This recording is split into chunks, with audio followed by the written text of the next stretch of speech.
திமுக தலைவர் மு.க. ஸ்டாலின் பிரச்சார கூட்டத்தில் உரையாற்றும் நேரலை காட்சிகள். அதற்கு முடிவு சொல்லக்கூடிய வேண்டிய நேரம் வந்துருச்சு. அதற்குரிய தண்டனையை வழங்க வேண்டிய நேரம் வந்துருச்சு. கலைஞரின் மரணத்திலே கூட சித்திரவதை செஞ்சவங்க மறந்துடாதீங்க. ஆக அந்த கூட்டம், எடப்பாடி கூட்டம் செஞ்சுச்சு. என்ன கேட்டோம்? கலைஞர் இறந்து விட்டார், மறைந்து விட்டார். அவருடைய உடலை அறிஞர் அண்ணா உறங்கிக் கொண்டிருக்கக்கூடிய அவருடைய நினைவிடத்திற்கு பக்கத்தில் கொண்டு போய் வைக்கணும் என்று ஒரு இடம் கேட்டோம். 6 அடி தான் கலைஞருக்கு, 6 அடி தான் கேட்டோம். 6 அடி கலைஞருக்கு கொடுக்க முடியாதா? தமிழ்நாடே இருக்கு தலைவருக்கு. 6 இடம் கேட்டோம், 6 அடி கேட்டோம். அண்ணாவிடத்தில் அவர் விரும்பி வேண்டி கேட்டது, அண்ணா மறைந்த போது கலைஞர் கேட்டார், அண்ணா இரவலாக உன் இதயத்தை தந்திட அண்ணா, நான் வரும்போது அதை கையோடு கொண்டு வந்து உன் கால் மலரில் வைப்பேன் அண்ணா என்று தான் கேட்டார்.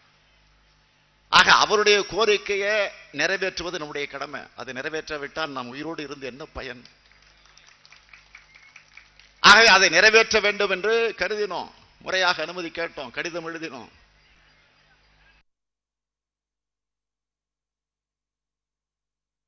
இடத்தை உருவாக்கியவர் தலைவர் கலைஞர்.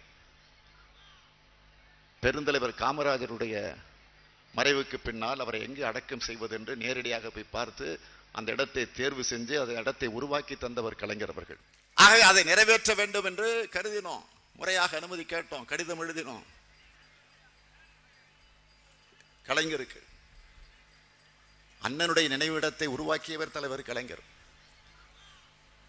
பெருந்தலைவர் காமராஜருடைய மறைவுக்கு பின்னால் அவரை எங்கு அடக்கம் செய்வது என்று நேரடியாக போய் பார்த்து அந்த இடத்தை தேர்வு செஞ்சு அந்த இடத்தை உருவாக்கி தந்தவர் கலைஞர் அவர்கள். அதே தலைவர் கலைஞர் அவர்கள் கன்னியாகுமரியில பெருந்தலைவர் காமராஜருக்கு மணிமண்டபம் அமைத்து தந்தவர் தலைவர் கலைஞர் அவர்கள். வள்ளுவருக்கு கோட்டம் அமைத்தவர் நம்முடைய தலைவர் கலைஞர் அவர்கள். இந்தியாவில் இருக்கக்கூடிய தேச தியாகிகளுக்கெல்லாம் மணிமண்டபம் அமைத்து அழகு பார்த்தவர் நம்முடைய தலைவர் கலைஞர் அவர்கள். மொழி போராட்ட வீரர்களுக்கு மணிமண்டபம் அமைத்து பெருமை சேர்த்தவர் நம்முடைய தலைவர் கலைஞர் அவர்கள். வீரபாண்டிய மன்னனுக்கு, வீரபாண்டிய கட்டபொம்மனுக்கு கோட்டையை உருவாக்கி தந்தவர் கலைஞர் அவர்கள். 6 அடி நிலம் கூட கலைஞருக்கு அருகதை கிடையாதா? 6 அடி என்ன, 6 லட்சம் அடி நிலம் கூட நம்முடைய கலைஞர்களுக்கு தகுதி உண்டு. 6 அடி கூட தகுதியற்று போயிருக்கக்கூடிய இந்த எடப்பாடி கூட்டம் 6 அடிக்கு கூட தகுதி இல்லாதவர்கள். வெட்கத்தை விட்டு சொல்றேன், நான் என்னுடைய குடும்பத்தை சார்ந்திருக்கக்கூடியவர்கள், அண்ணன் துரைமுருகன், ஐ பெரியசாமி அவர்கள், டி.ஆர். பாலு அவர்கள், முரசொலி செல்வம் அவர்கள், அத்தனை பேரும் ஒன்று சேர்ந்து முதலமைச்சருடைய இல்லத்திற்கே போகிறோம். போய் கேட்கிறோம் முறையாக, நியாயத்தை, தந்தைக்காக அல்ல, இந்த நாட்டினுடைய தலைவனுக்காக, ஒட்டுமொத்த தமிழக தலைவனுக்காக போய் கேட்டோம். கையை பிடித்துக்கொண்டே கேட்டேன். கடைசியாக உரிமை இருக்கிறது, நீங்கள் இடம் கொடுக்கணும், நீங்க மறுப்பது நியாயம் அல்ல என்று விவாதித்தோம். திட்டவட்டமாக மறுத்தார்கள். வந்துவிட்டோம். அதற்கு பிறகுதான் நீதிமன்றத்திற்கு சென்றோம். எல்லோரும் சொன்னார்கள். என் உடன் இருக்கக்கூடியவர்கள், தலைவருடைய உடல் ராஜாஜி மண்டபத்தில் வைக்கப்பட்டிருக்கிறது. பொதுமக்கள், கழகத்துறைகள் வந்து அத்தனை பேரும் பார்த்து கொண்டிருக்கிறார்கள், அழுது கொண்டிருக்கிறார்கள்.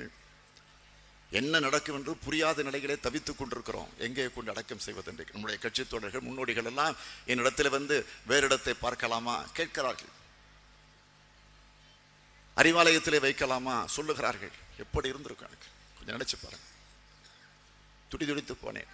கலைஞருடைய ஆசையை, கடைசி ஆசையை நிறைவேற்ற முடியாமல் போய்விடுமோ என்று புழுங்கிக் கொண்டிருந்தேன்.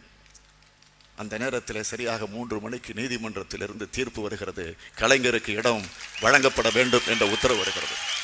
நினைச்சு பாருங்க, ஒருவேளை நீதிமன்றமும் நம்மை புறக்கணித்திருந்தால், நிச்சயமா சொல்றேன், உறுதியா சொல்றேன், அங்க இருக்கக்கூடிய தோழர்களோட தலைவரை நாங்களே தூக்கி கொண்டு போய் கடற்கரையிலே கொண்டு போய் தான் நாங்கள் அடக்கம் செய்திருப்போம். அதில் எந்த மாற்றமும் கிடையாது. அதனால் வருகிற பின்விளைவுகளை சந்திக்க எதை பற்றியும் கவலைப்பட நாங்க ஆக அந்த நிலையிலே கொண்டு போய் அடக்கம் செஞ்சோம்.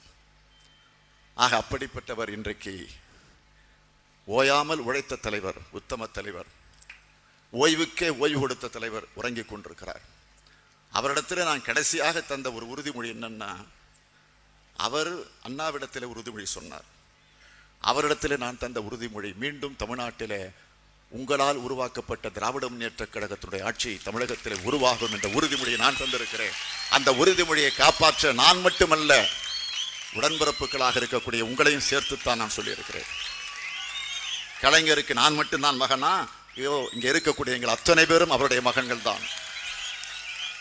ஆக அந்த உறவோடு கேட்கிறேன், அந்த உரிமையில் கேட்கிறேன், உதயசூரியனுக்கு ஆதரவு தாருங்கள், ஞான தெரிவித்து வெற்றி பெற வையுங்கள். விடைபெறுகிறேன். நன்றி, நன்றி, வணக்கம்.